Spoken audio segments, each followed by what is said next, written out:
Sir, who would you like to answer your question? Kachin, si Mika siguro, si Kat. Mika or Kat daw, the captains. Actually, sir, we're very happy rin naman na healthy lahat and knock on wood, wala po sanang ma-injure. We're also very happy and na kumpleto kami this conference, na nakakabalik na lahat ng mga players namin. Of course, with the help of our PTs, our SNCs, and all the coaches. Kasi matagal rin po namin ito inantay na mabuo talaga kami para kumbaga mas mahirapan yung trabaho ng coaches kung sino ang ilalagay talaga nila sa court. So, I think naman nahirapan sila, coach. Di ba, coach? So, yun lang po. Siguro hindi naman po siya yung parang kailangan ayaw po namin kasi talaga i-pressure yung bawat isa. Kasi nag-start naman talaga kami from scratch talaga. And yun naman talaga yung plano ng mga coaches sa amin. Na makapaglaro ng healthy, na walang pressure, nag-e-enjoy. At the same time, may goal kami as one.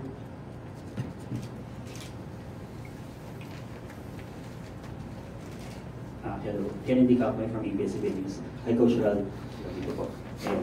What kind of culture ba ang binibili natin dito sa PLDT and what can we expect pa dito sa currently nga, di ba, unbeaten kami sa Invitational, so yeah, what can we expect from the team? Siguro, yun naman, every conference may goal naman kami lagi na maabot yung dulo. So, yun nga, habang pinaprioritize yung health ng players, expect naman talaga siguro na buhos pa rin kami this Thursday and lalo sa Sunday.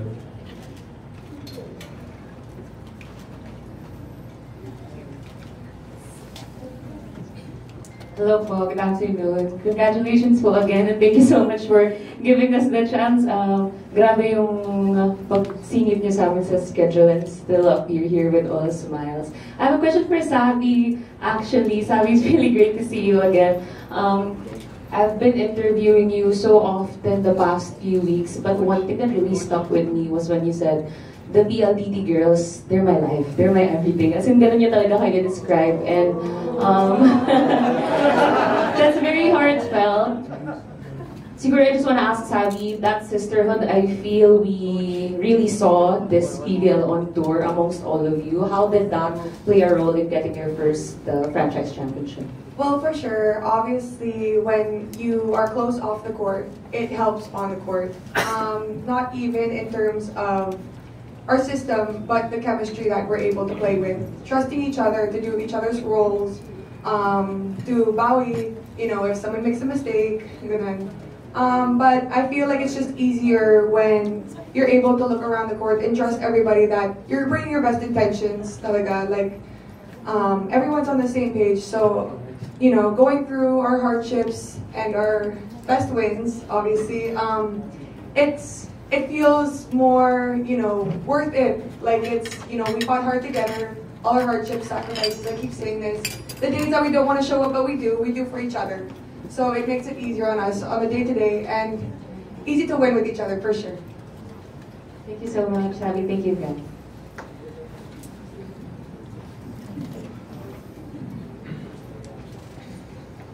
So actually my question is for the management side for Sir John. So as my teammate Flo here mentioned, this is the first franchise championship for PLDT. So I just wanted to ask, from your perspective, what does it feel like? Is it more like monkey off of your back, or mas nagigigil pa tayo for more? Tell us what about it. You know, during that night when they won the championship, I really had to make my way right before the dugout to see them. And what I really enjoyed about this team was the grit and the dedication. And I saw that they enjoyed the game so much. Earlier, sabi ko sa kanila, dito lang ako nakakita na game face, very passionate sila while playing, but yet, every time they score, or even when the competition scores, you know, they just hug each other, high fives, smiles, and go back to focusing on the game. I think if that match with a very worthy opponent, I must say. They went 2 sets, then another 2 sets, and you know, 5th set with 15 points but you know, the grit came out. If that is any indication of the unity and the leadership that they have as a team together, working together, then I know that they will continue to go places. I think winning the championship, the invitational or future conferences would just be a bonus. I think that we have a very good team, very dedicated team, and I was telling them earlier, we are learning from them as a business on how to work together, how never to give up, how to respect the competition, and many other points that gets displayed in sports that we can take away to serve our customers better with Pusong PLDT. Got it, sir. Thank you. Thank you.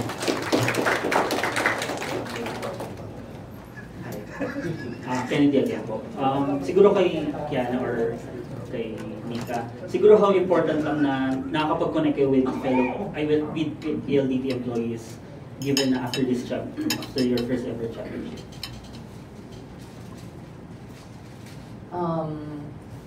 For me, I've been with the team almost 2 years now, and nakita ko yung support talaga ng employees. They were able to watch the finals, and it's really nakakataba ng puso because we see na madami na nagsusupport sa amin. And the crowd really is like our 8th man. With them, ginaganahan talaga kami maglaro. So hopefully in the next games rin, makakanood rin sila. So it's just a part of our day and to give back to them for the meet and greet, and yeah, hopefully this happens again. Good afternoon po, Kate Reyes of Spin.ph. For Kath po, this question. That's your day one, kumbaga, sa PLDT, and you've been through a lot of things yun, yung mga almost finishes, yung mga ganun ninyo. But right now, what do you appreciate most about your team? Can you describe your relationship with your teammates? What's not seen on the court? Thank you.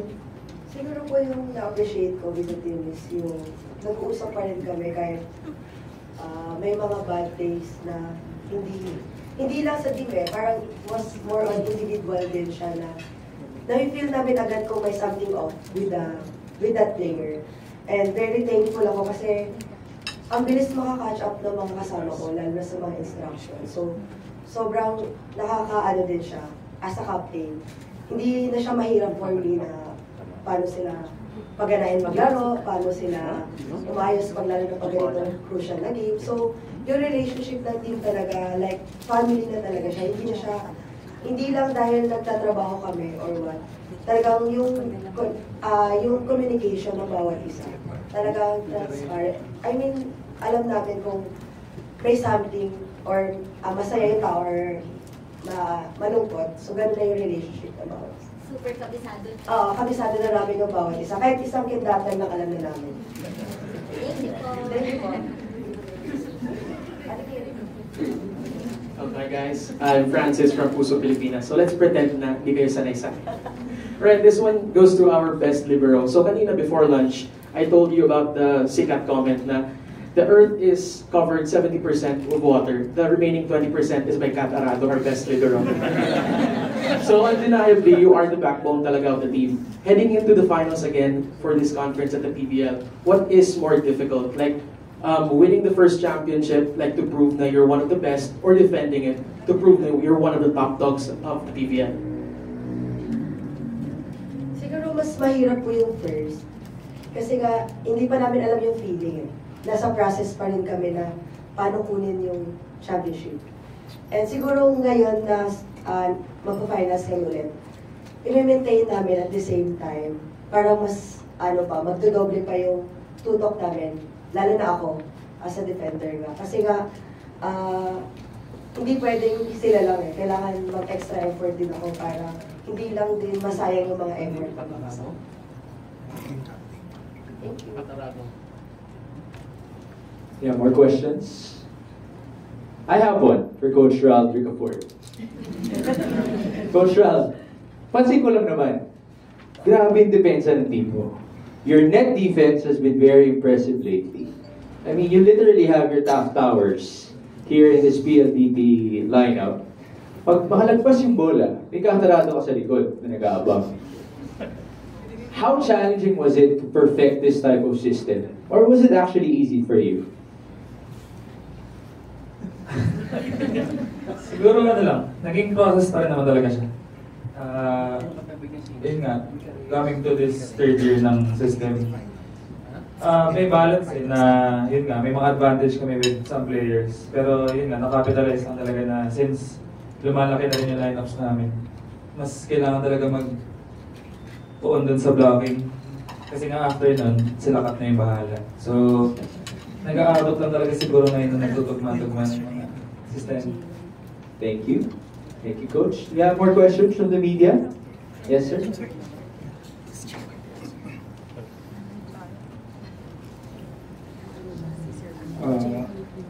Tanongin ko lang si Baji kasi since formation ng team yung kasama namin sa bubble sa Bacara, kumbaga nagsimula siya sa, syempre iba yung coach dati. Ngayon, nakabuo na yung team na hinahanap niya talaga. So, gusto ko lang malaman yung thoughts ni Baji about lalakas pa ba ito? May kinukuha ka pa ba? O may tinatago ka pa mga alas na ipapasok?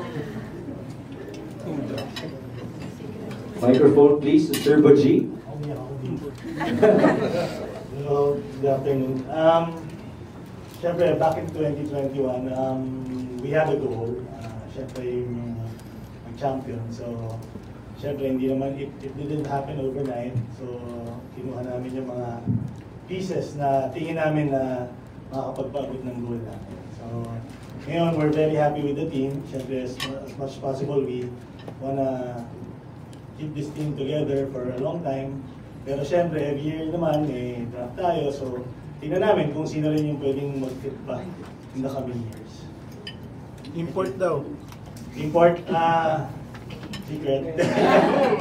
We're working on it na. So, hopefully by second week of September, nandito na yung import. To the reinforced. Thank you.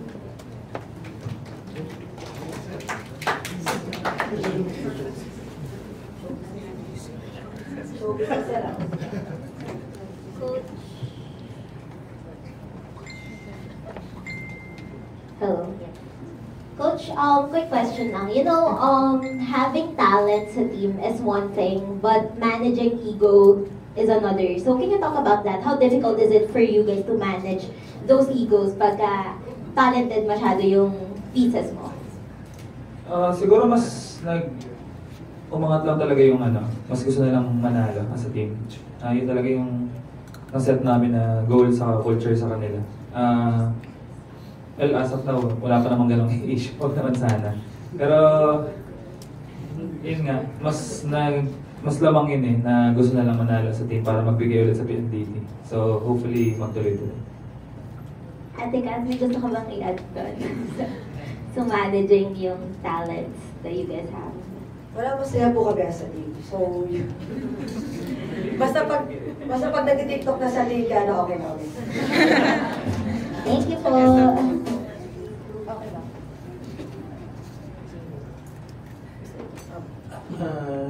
Good afternoon, everyone. My name is Ed from A3.ph. My question po is for JYP. Sir, my question po is, can fans expect even bigger backing from PLDT's management this season? What's the next big step for them? No, for sure we're backing this team. We have a very good team with us. I think they work very well together. Sabi ko nga kanina, I'm very impressed with the dynamics. I see the emotions, I see the body language while they're playing. And it's really very encouraging to see that they're just having fun. I think that's the most important thing. They perform and they have fun, and that leads to things that we need to support, right? More victories coming up. They want, that night, I told them they had a worthy foe, but they wanted it more than the opponent, and that's why they won. So, yun, after 5 years, it must feel good. No? It's a sweet moment of victory for everyone. And that's something that we always, anyone would want to support. Thank you.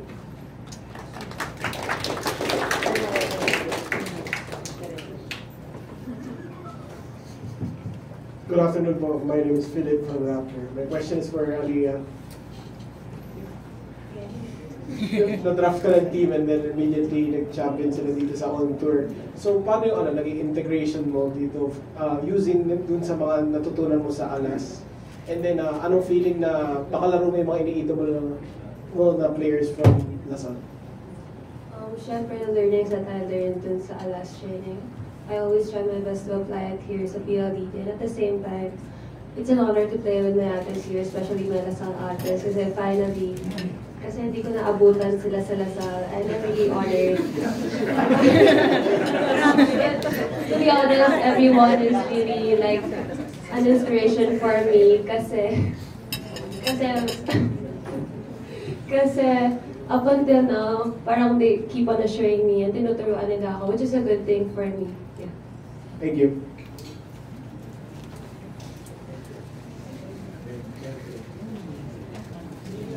This question is for Del. ABC Nations Cup, the best middle blocker.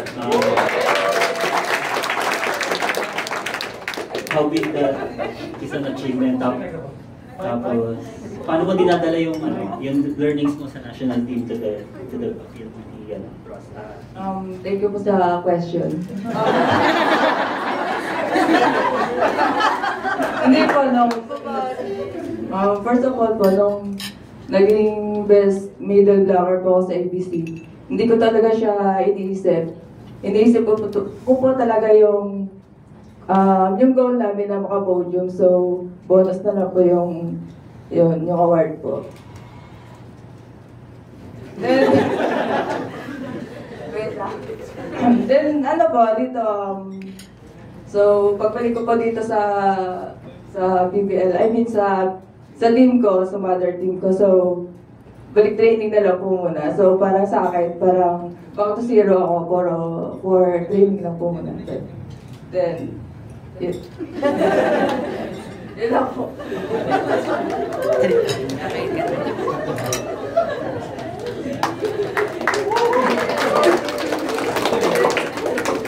Hello po again. Sorry, hindi ko lang napakilala kayo na yung Flo po from All-Star Magazine and also from LaSalle. So, I'm really happy to be here. Na-cover na po kasi yung liberos and then yung hitters. I have a question for the setters, actually. Parang cover po yung bases for CAF mainly. Kim, di ba, isa sa mga pinaka-difficult na i-execute as a setter is paganahin yung middles. And during the finals, nakita naman natin na the attackers nabantayan talaga sila. Well, the opponents are also very competitive. So, paano mo yung in-orchestrate na gawing very unpredictable pa din, and the result was your middle blocker emerging as the finals MVP?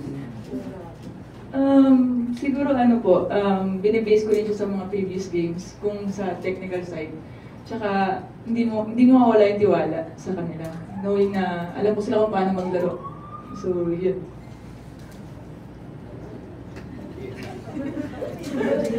Naghihintay ka pa.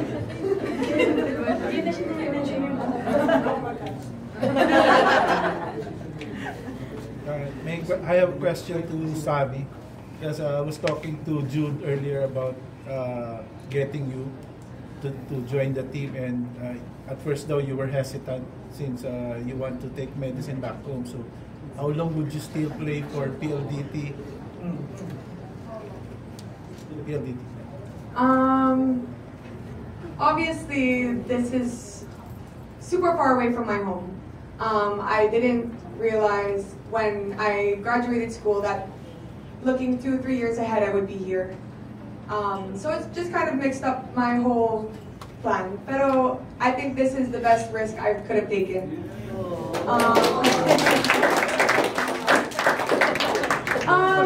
Towards the future, parang wherever my heart brings me, I feel like I will be. But right now, my heart is here. The priority is here with them. So, yun lang.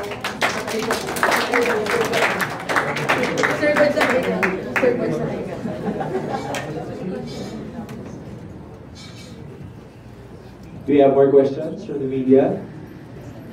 We have more? Yay!